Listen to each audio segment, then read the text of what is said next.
तो ऐसे ही असली कारण जो अपने यहाँ का उसको बोलते हैं तत्समय की योग्यता को, वो इसलिए बोलते हैं। अब ऐसे ही इस द्रव्य को अनंत आजाद सिद्ध करना है। अब अनंत शक्तियों से संपन्न ये भगवान आत्मा है, तो ये शक्ति क्यों बोल रहे? परिणाम शक्ति इसलिए बोल रहे कि परिणाम शक्ति में इसमें जो भी परिणाम है वो उसमें परस्पर विरुद्ध भी दिखाई देते हैं, तो ऐसे परिणाम के रहने की शक्ति इसमें है, माने उसको उस रूप होने की शक्ति उसमें है। एक छंद जो है वहाँ पर अपन ने दिया है, इसमें दिया है, निकालो आपके में, जिस छंद के आधार पर ये परिणाम शक्ति की चर्चा की है।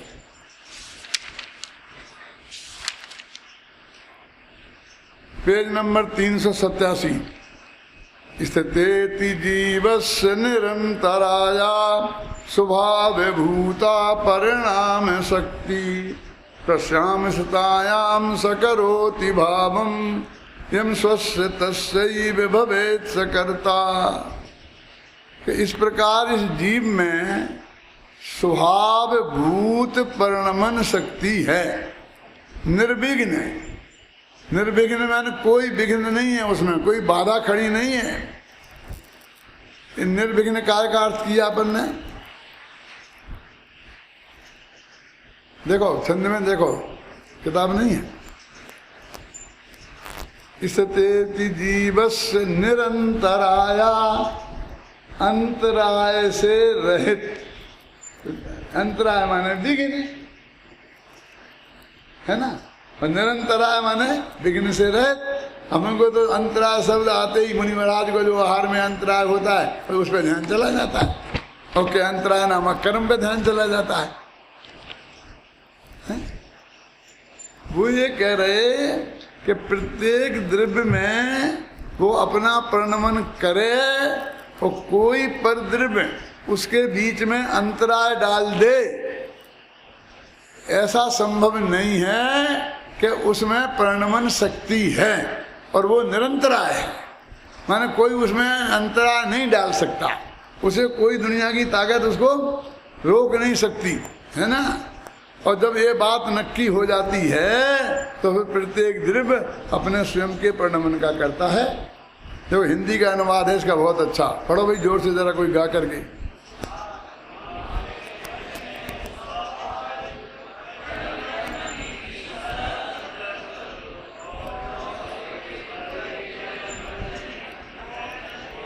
कितने बेसुरे पढ़ रहे हो, एक साथ नहीं पढ़ सकते, सब रुक जाओ, अब एक को पढ़ने दो। अनेक होंगे जहां बेसुरापन होगा, एक पढ़ेगा तो कितना ही बेसुरा हो वो तो अभी कम से कम साफ उच्चारण तो आएगा ना।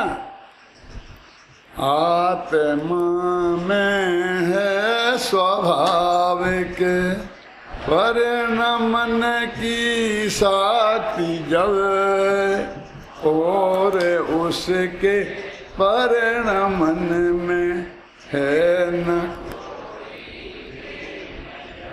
क्यों न हो तब स्वयं करता स्वयं के परिणमन का।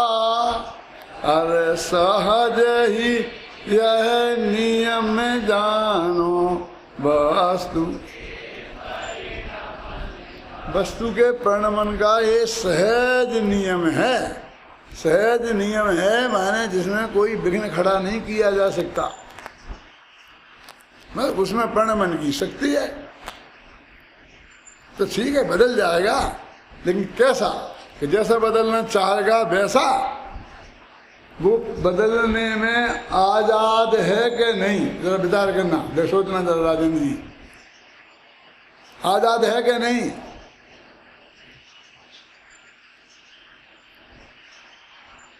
कि जैसा चाहे वैसा बदल जाए, इसमें तुझे आजादी दिखती है? ये तो महागुलामी है। क्यों? क्योंकि वो चाह का गुलाम हो गया, जैसा चाहे वैसा। तो इसमें तो चाह की गुलामी हो गई, ऐसी गजब बात है। ये अनंत गुलामी है। आज तक हम दूसरों के गुलाम नहीं हुए, अपनी चाह के ही गुलाम हैं।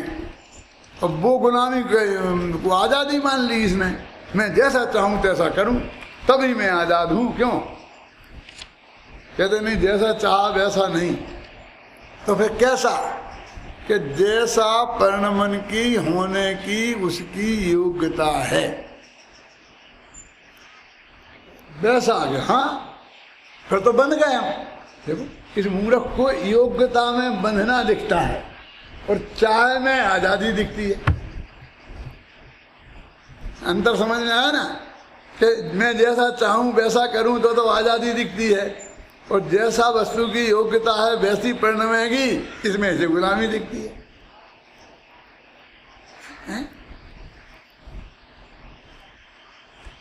ये बच्चे जो पैदा हुआ है, बच्चा लड़का, और उसके समय पे मूछें आएंगी ना, तो मूछें कौन लाएगा? कौन लाएगा? कैसा वो लाएगा और कौन लाएगा? उन मूछों का जिम्मेवार कौन है? और लड़की के मूछें नहीं आई तो उसका जिम्मेवार कौन है? हमारे वैज्ञानिकों में पास जाओगे तो कोई वो कहेंगे उसमें ऐसा हार्मोन होता है, ये होता है, वो होता है, वो 50 तरह की बातें करें। अभी तो सीधी बात है कि वो बच्चे में ऐसी योग्यता है कि उसके मूछें आएंगी, उगेंगी तो वो उग जाएंगी। तो उसका वही करता हुआ ना, पूरा योग्यता है। क्या नहीं साहब, जब वो चाहे तब उगा ले, ऐसा है। ये बच्चों को नाटक करना पड़ता है, और वे हैं 8 वर्ष के, तो वे उगा ले तब, क्योंकि योग्यता तो उनमें है ही। ये मूर्ख, योग्यता तो है लेकिन स्वसमय में होने की योग्यता है, और उसी का नाम करना है। अभी नहीं उगा सकता वो,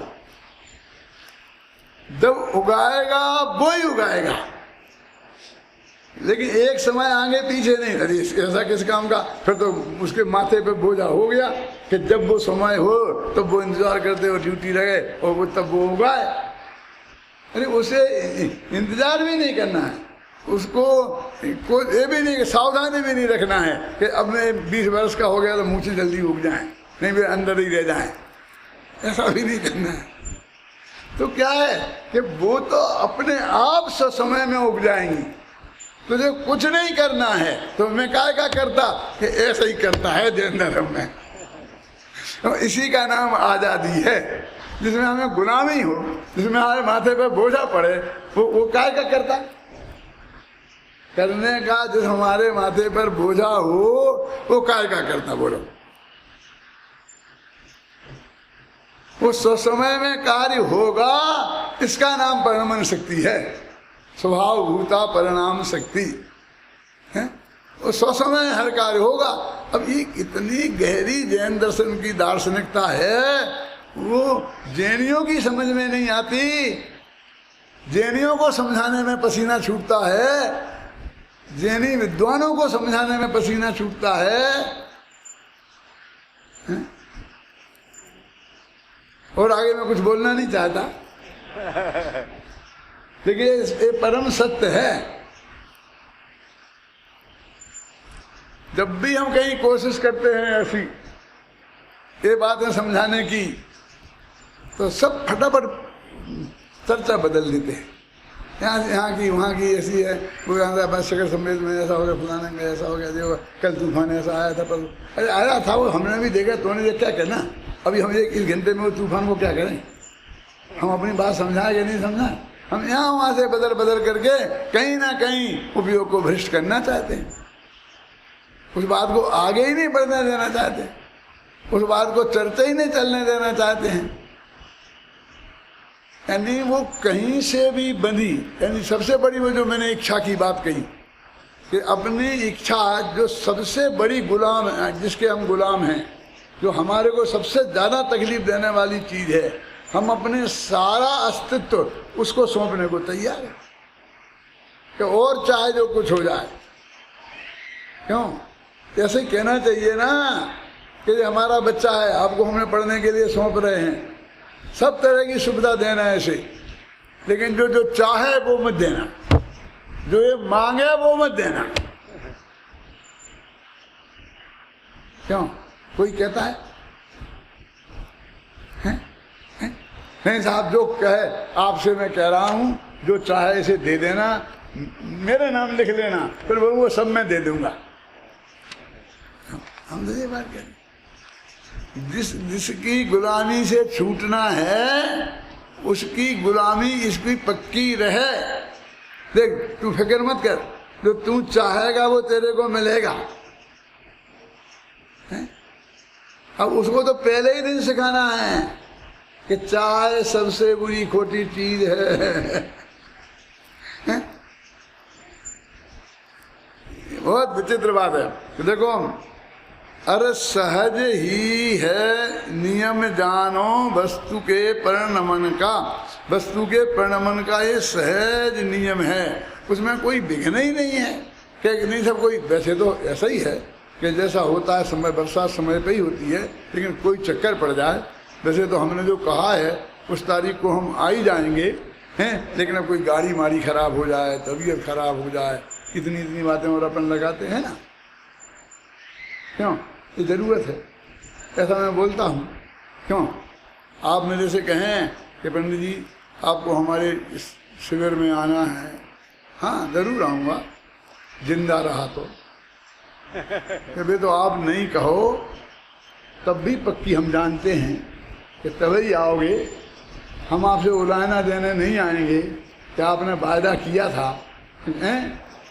और आप नहीं जिंदा वो तो ठीक है। यदि कोई और गड़बड़ नहीं होगी तो, यदि बुखार नहीं आ गया तो, यदि अस्पताल नहीं पहुंच गया तो, यदि टांग नहीं टूट गई तो अब तू कितनी तो लगा बे, तो बिल्कुल पक्की कहे कि मैं आऊंगा, तब भी लगी हुई हैं और उसमें कोई तेरे से कुछ नहीं कहने वाला है। लेकिन व्यवहार में तुझे कहना पड़ेगा कि आओगे कि नहीं आओगे। ऐसा नहीं कि मुझे तो पक्का भरोसा ही नहीं है, मैं तो ये जानता हूँ कि उस समय की जैसी योग्यता जहाँ होगी मैं वहाँ रहूँगा। बात तो कि 100% यही जो आप बता रहे वही पक्की है क्या? लेकिन फिर भी आपको हाँ तो कहना पड़ेगा, हैं? ना कहना हो तो ना कह दो, लेकिन ऐसा नहीं, इतने शर्तें नहीं चलेंगी। खतरनाक बात कह रहा हूँ थोड़ी सी, अपने गृहस्थों की तो ये बात है, मुनिराजों के नहीं है। मुनिराजों के ऐसे भाषा ही नहीं होती है। विद्यासागर जी के पास आप जाओ और उनसे कहो कि साहब इस साल का चौमासा हमारे यहाँ हो जाए, हमारे तीर्थ पर हो जाए, तो मालूम है क्या जवाब देंगे? साहब ये तो बेजाने, बे कैसे जाने, हम भी जानते हैं। बताएं क्या जवाब देंगे प्रमोद? वे कहेंगे देखें क्या होता है। जब क्या बोलेंगे?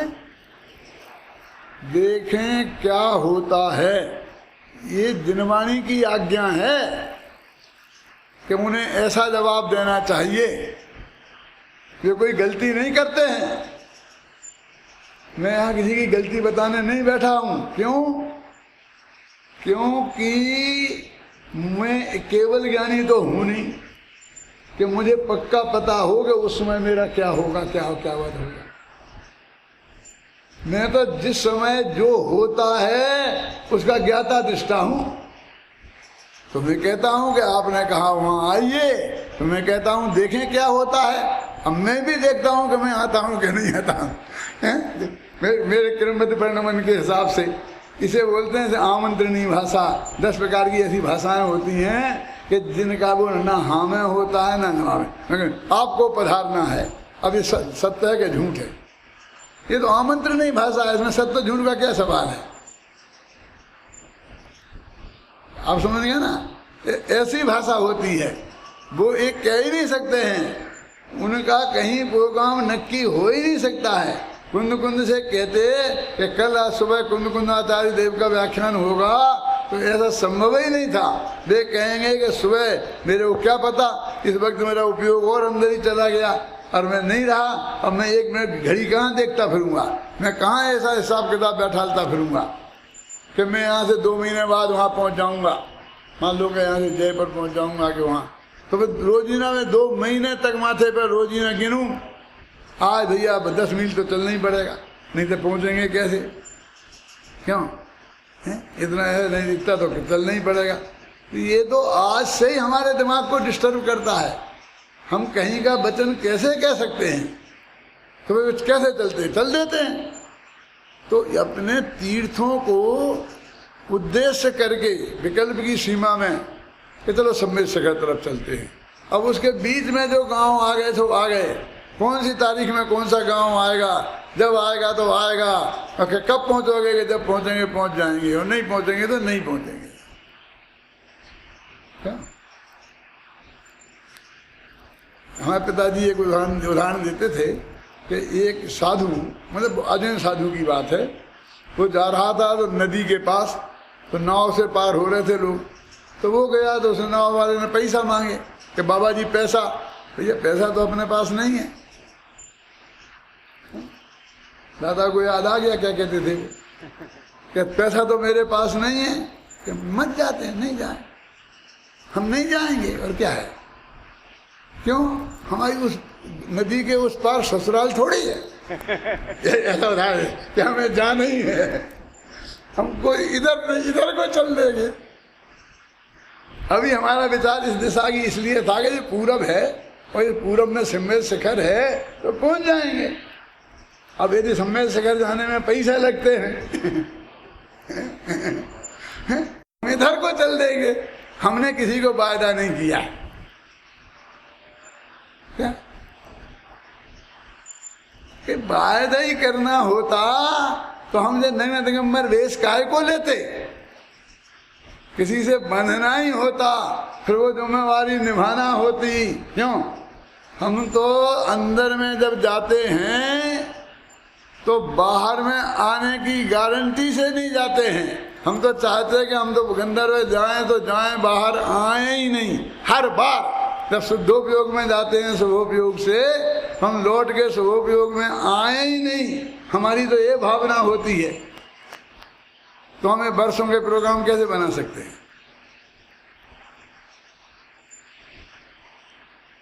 शास्त्रों में लिखा है, वो वस्तु का स्वरूप है। विचार करते हैं ना तो भी अंदर से ऐसा लगता है सब कुछ छोड़ा, स्त्री पुत्र मकान जायदाद रुपया पैसा नगर देश गांव, 1 इंच जमीन अपने पास नहीं रखी, कहाँ बैठेंगे कहाँ उठेंगे कुछ नहीं, कल क्या होगा खाएंगे नहीं पिएंगे। ये इतनी निरीहता अंदर पैदा हो गई, इस समय तो हो गया भैया, इतनी निरीहता अंदर पैदा हो गई, तब तो नग्न दिगंबर दशा आती है। और फिर भी 1000 बादों में बंधते जाएं, तब ऐसे तो वहां कौन से बुरे थे।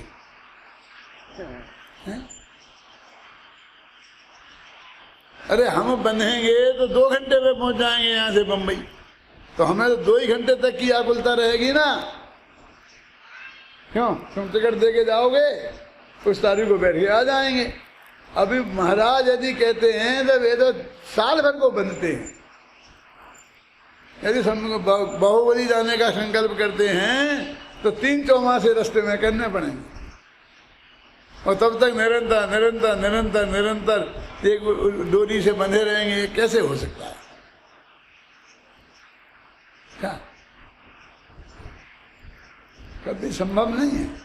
विचार करें हम, जो भूमिका है उस भूमिका में ये संभव नहीं है।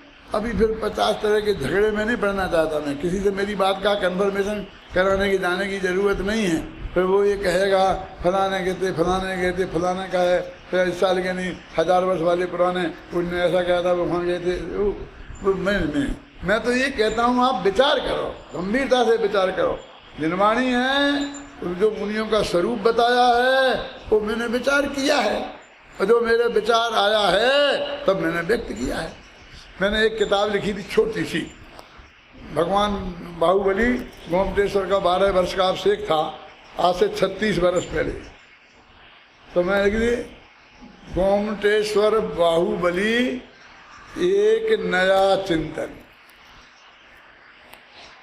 एक नया चिंतन। और एक नया चिंतन में क्या हो गया नरेंद्र जी, अब मैं शास्त्र से बंधा नहीं रह गया, घबराना नहीं, मैं किसी किताब से बंधा नहीं रह गया, कि मैं खुद ही कह रहा हूं कि मैं एक नया चिंतन दे रहा हूं जो मेरी समझ में आ रहा। और मैंने उसमें लिखा कि जैसे भारत बाहुबली का युद्ध हुआ ही नहीं था। तो घटना तो शास्त्र में आती है कि आती है, कि वो क्या घटा था, तो मैंने अपनी कल्पना से उसमें सिद्ध किया कि जब वो दोनों भाइयों का ये मामला आया तो उनके मिनिस्टर कैसे सोच सकते हैं कि ये दोनों तो है तुरम शरीरी हैं, ये लड़ेंगे तो ये तो मरेंगे नहीं, मरने को तो अपन है, तो अपन ऐसा करो ना, अपन काहे को लड़ो, इन्हीं को लड़ा दो ना, ऐसा सोचेंगे दोनों के मिनिस्टर। उनने तो ये कहा कि ये दोनों सगे भाई हैं, इनमें बहुत वात्सल्य भाव था, बहुत प्रेम से रहते थे, यदि ये आमने सामने बैठेंगे तो झगड़ा होगा ही नहीं, ये दूतों से बात होती है, भिड़ाने वाले सब काम बिगाड़ देते हैं। क्या दूत लोग गड़बड़ करते हैं, अब जाके ठोक दी, क्या भरत सम्राट आदि सम्राट भरतेश्वर का आदेश है कि आप उनके जाकर के चरणों में नमस्कार कीजिए, और भड़क गए वे। वही क्या कहते भैया ने बुलाया है तुम्हें तो चला जाता, और नमस्कार का बाप भी कर लेता, वहां कोई चक्कर ही नहीं था। ये राजदूतों का गड़बड़ है, इसलिए राजदूतों को अलग करो। तो उनने एक समझौता की टेबल पर दोनों भाइयों को अकेले में बैठा दिया। क्या? और उनने सोची तीन युद्ध क्या है कि इन दोनों की आंख में आंख मिलेगी तो खेल खत्म, सारी कसाई खत्म चली जाएगी। इसलिए उन्हें नेत्र युद्ध के नाम पर आंख मिलाने की बात करी। और उनने कहा फिर भी मामला ठंडा नहीं हुआ तो जरा माथे पे जल छिड़केंगे, दिमाग थोड़ा ठंडा होगा ना, गर्म है ना बहुत अभी एकदम, तो फिर एकदम पानी में जब जल युद्ध होगा ना, छीटा छाटी होगी तो दिमाग ठंडा हो जाएगा और समझौता हो जाएगा। और फिर भी नहीं हुआ तो जब जे गले से गले लगेंगे, मल्ल युद्ध माने क्या है, गले से गले लगना खून से खून टकराएगा तो गारंटी से सब एक हो जाएंगे। तो उन्होंने तो ये तीन रास्ते निकाले थे और वो हुए और वो सफल हो गए, उनका वो सफल हो गया। क्या ऐसा कुछ हुआ ही नहीं। उसमें ऐसा आता है भरतेश वैभव में कि भरत बाहुबली एकदम लंगोटी लगा लगू करके बंद मल्ल युद्ध में आ गए तैयार सामने, और भरत पहले कपड़े मपड़े पहने, मुकुट माने अभी आ गए। सबने कहा क्या ऐसे जा रहे तुम लड़ने में, कि तुम चुप रहो, तुमसे किसने कहा तुम क्यों बीच में बोलते हो। गए तो बाहुबली ने मुंह फेर लिया, वो मैं बता रहा हूँ, नेत्र युद्ध की बात बता रहा हूँ मैं, मुंह फेर लिया उधर को, क्या मैं नहीं देख उसकी तरफ देखूंगा तो लड़ नहीं पाऊंगा तो उन्होंने मुंह फेर लिया कि आंख से आंख नहीं मिलानी मेरे को। फिर क्या हुआ, मुंह फेर लिया तो भरत ने कहना शुरू किया, बाहुबली मुंह क्यों फेरता है, मेरी बात तो सुन। अरे अपन तो आज के पहले दिन है, अपन तो 25वां बार लड़े हैं, 25वां बार अपन ने कुश्ती करी है, जल युद्ध जल में एक साथ नहाए हैं, सब किया है, कोई आज नई बात है। और हर दफे तू ही जीता है, क्योंकि तेरे पर 25 धनुष ऊंचा है, तेरे ताकत ज्यादा है, तो तू तो जीता ही जीता है। अरे मैं तेरे को कहता हूं कि तू जीत गया, मैं हार गया। तो बोले, जवाब ही नहीं, बोले अरे भाई बोलता क्यों नहीं, मैं कह रहा हूं तो तुझे क्या चाहिए, जीत चाहिए ना, तो मैं हार गया। वो कोई पहली दफे हार रहा हूं क्या, ऐसी क्या बात है, मुंह क्यों फेरता है। तो उन्होंने मुंह फेरे कहा कि नहीं, अब लड़के ही हारना पड़ेगा ऐसे बातों से काम नहीं चलेगा। क्या अब तो लड़के ही हारना पड़ेगा कि तेरे को ऐसा ही करना है तो ऐसा कर लेंगे, कोई चिंता की बात नहीं है, लेकिन मौका वो करता है। इस तरह उन्होंने बहुत समझाया, लेकिन वो मुँह नहीं फेरा उनने। तो उनने चक्र रत्न को धक्का मार के कहा कि जा तुम उसके पास चला जा। वो जीत गया ना, मैंने हार मान ली ना, काय को खड़ा मेरे पास। यानी चक्र रत्न को भेज दिया कि दे दिया, अब तो तेरे को भरोसा है कि मैं जो कह रहा हूं कि मैं हारा हूं तुम जीता। अब ये चक्र रत्न ही तो सब कुछ है, और इसको मैं तेरे को दे रहा हूं, तो भेज दिया।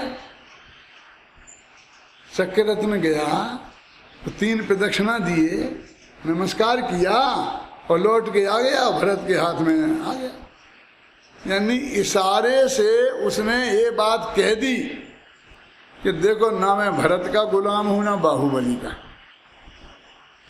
मैं तो जिसके पल्ले में चक्रवर्तित्व का पुण्य है उसका गुलाम हूं। लड़ लो चाहे कुछ कर लो, मैं तो जिसके पल्ले में चक्रवर्तित्व का पुण्य होगा, क्रमबद्ध में जिसके होगा, मैं तो उसके पास रहूंगा। तुम्हारे लड़ने से कोई मेरा फैसला नहीं होने वाला है, मेरा फैसला मैं करूंगा, क्योंकि मैं उसके पास रहता हूं जिसके पल्ले में पुण्य होता है। वो इशारा बाहुबली समझ गए। अब एक ही रास्ता था कि या तो स्वीकार कर लें उसकी, क्यों चक्रवर्ती तो 2 होंगे नहीं, क्यों, या दीक्षा ले लें। वो रास्ता अपनाया। तो वहाँ बहुत हल्ला हुआ, 75 विद्वान थे उस सेमिनार में। सच्ची घटना बताता हूँ, अकेला मैं ही था मुमुक्षुओं में। 75 बहुत हल्ला हुआ कि सब झूठ है, शास्त्र में नहीं है, ये नहीं है, वो नहीं है। नरेंद्र प्रकाश फिरोजाबाद वाले ने नाम सुना? नरेंद्र प्रकाश फिरोजाबाद वाले अपने स्वामी जी के कट्टर विरोधी महासभा के, उनने खड़े होके कहा कि आप लोग क्यों चिल्लाते हो? उनने साफ कहा कि मैं एक नया चिंतन, वो नया चिंतन दे रहे तो आगे क्यों चिल्ला रहे? तुम में किसी में माई के लाल में ताकत हो तो कोई नया चिंतन ऐसा लाओ। सोचते तो हो नहीं कुछ, सामने वाला सोचे तो सुन भी नहीं सकते। अरे स्वीकार करना नहीं करना तुम्हारे हाथ की बात है, लेकिन हमने कह दिया कि हम नया चिंतन प्रस्तुत कर रहे हैं तो उसे गंभीरता से सुनना तो चाहिए। नरेंद्र प्रकाश ने ये बात कही, सब चुप हो गए। तो मेरे कहने का मतलब ये है कि ये वस्तु का स्वरूप है। यदि तुमको यही कहना है तो नया चिंतन समझ लो जो हम बता रहे हैं कि ऐसी वीतराग दशा 3 कसाय के अभाव रूप होगी तो उसमें किस टाइप का विकल्प आएगा, कैसे विकल्पों में वो उलझेगा, कैसे वचनों में वो बंधेगा, मेरी समझ में नहीं आता। मेरी समझ में ये आता है कि नहीं बनेगा, इसलिए मैं कह रहा हूं नहीं हो तो आप नया चिंतन मान लेना। लेकिन वस्तु का स्वरूप पे विचार करेंगे तो ये बताने के लिए ये शक्तियां कि वो वस्तु में है ये सब इंतजाम। तुम क्यों रो रहे, क्यों यहाँ वहाँ हाथ फैला रहे? क्या कि वे सदृश भी रहेंगी और विसदृश भी रहेंगी, वे दोनों में एक जगह रहेंगी। ऐसी एक शक्ति है, पूरी व्यवस्था है कि उसमें इस काम के लिए दूसरे का मुंह देखना पड़ेगा, ऐसा कभी भी नहीं है।